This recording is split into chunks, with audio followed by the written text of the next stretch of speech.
Bonsoir à tous. Alors, on va rapidement procéder à la simulation de l'animation d'un moteur. Donc, on va d'abord choisir un contrôleur. Prenons par exemple un contrôleur 1200, S7 1200. On choisit le CPU.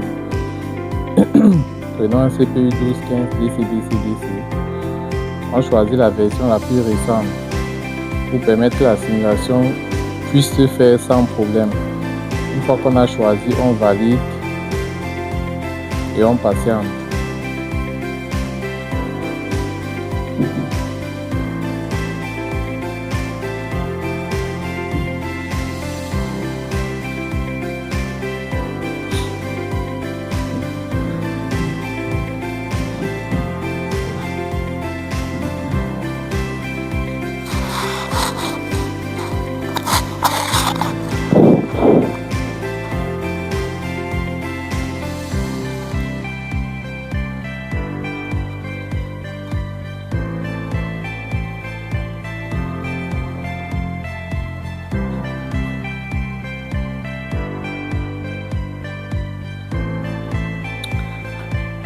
Ensuite, étant donné qu'on a déjà ouvert le PLC, on va aussi aller choisir l'IHM.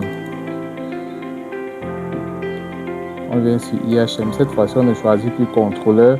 On passe sur IHM. Je vous conseille de choisir toujours le contrôleur Comfort Panel.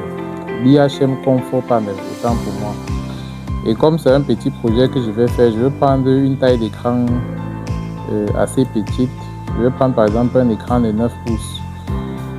Donc je prends un display. Je prends TP900 Comfort.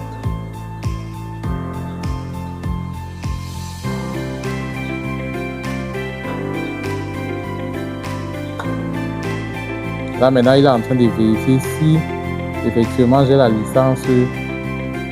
J'ai installé la licence de l'IHM. Une fois que j'ai choisi, je clique sur OK pour ouvrir. Et puis je vais patienter que ça s'ouvre.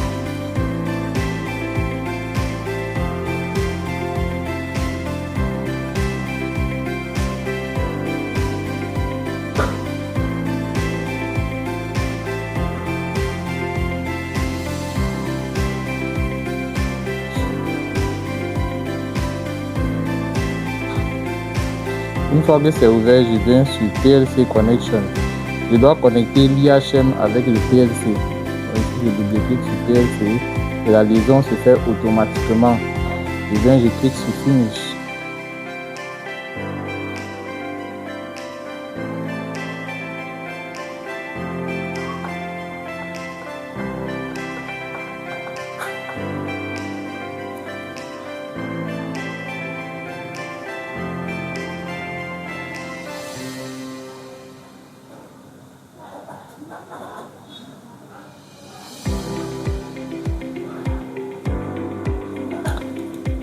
Là maintenant on va patienter le temps que l'IHM s'ouvre. Voilà. Là maintenant on a notre écran. C'est sur cet écran qu'on doit insérer nos boutons avec les animations qu'on va pouvoir faire. Donc étant donné que je veux lancer l'animation d'un moteur, ça veut donc dire que j'aurai besoin d'un bouton pour démarrer et d'un bouton pour arrêter. Je prends les boutons sur Element. Je clique sur le bouton, je tire sur le bureau. Une fois que c'est fait, je le nomme. J'appelle ça bouton Start. Je peux un peu agrandir comme ça. Je fais la recopie.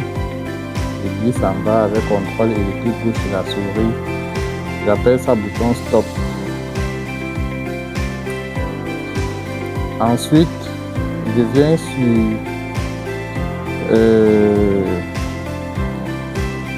graphique.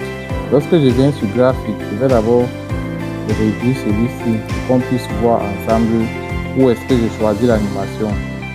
Je vais réduire ça ainsi. Lorsque je viens sur graphique, je passe sur Equipment. Lorsque je clique sur Equipment, je vais un peu essayer de fermer. Voilà. Là maintenant je déroule Equipment. Une fois que j'ai déroulé Equipment, je déroule Automation. Ensuite, je passe sur Tank.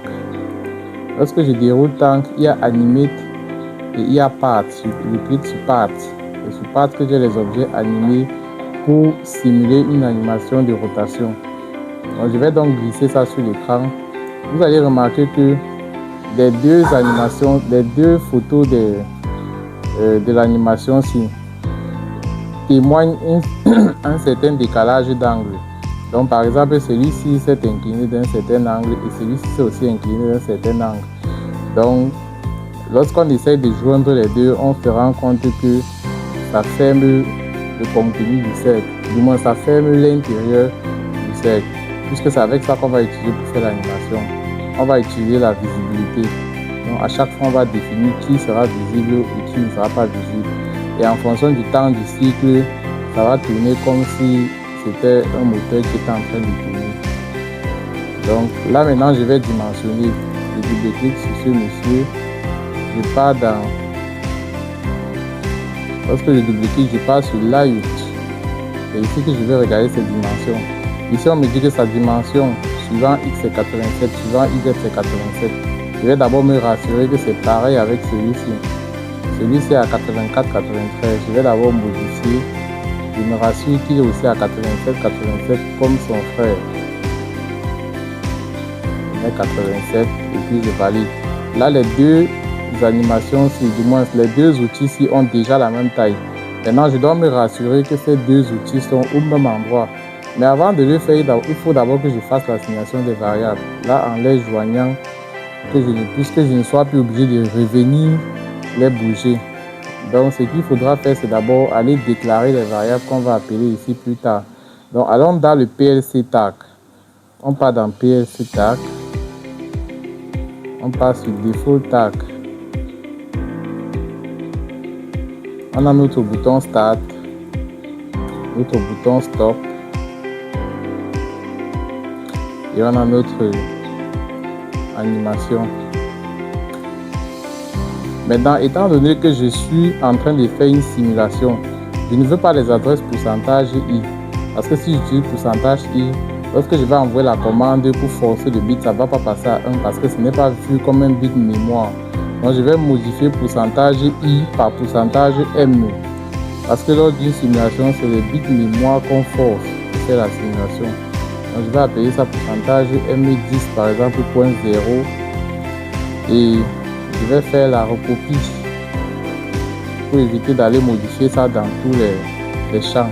Je fais juste la recopie comme on le fait dans Excel et ça modifie tout ça automatiquement.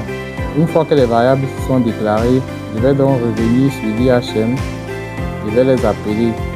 Ici je vais appeler la variable start, ici je vais appeler la variable stop et ici je vais appeler la variable animation. Je commence par animation. Je viens sur animation. Étant donné que c'est la visibilité que je veux programmer ici, je vais plutôt aller sur visibility. Je passe sur visibility. Je cherche la variable animation.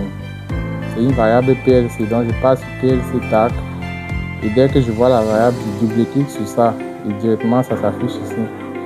Maintenant, comme c'est une variable booléenne, ça a deux états, 0 comme 1. Donc je vais mettre ça à 1 pour dire que c'est lorsque la bobine qui commande la variable qui est à l'intérieur sera à 1 que la visibilité va s'activer.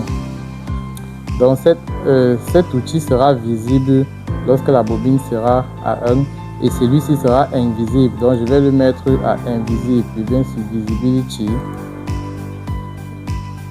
Je mets plutôt invisible ici. Et j'appelle la même variable qui était animation. Comme c'est une variable booléenne, je mets aussi à 1 parce que c'est quand c'est à 1 que cet outil sera invisible.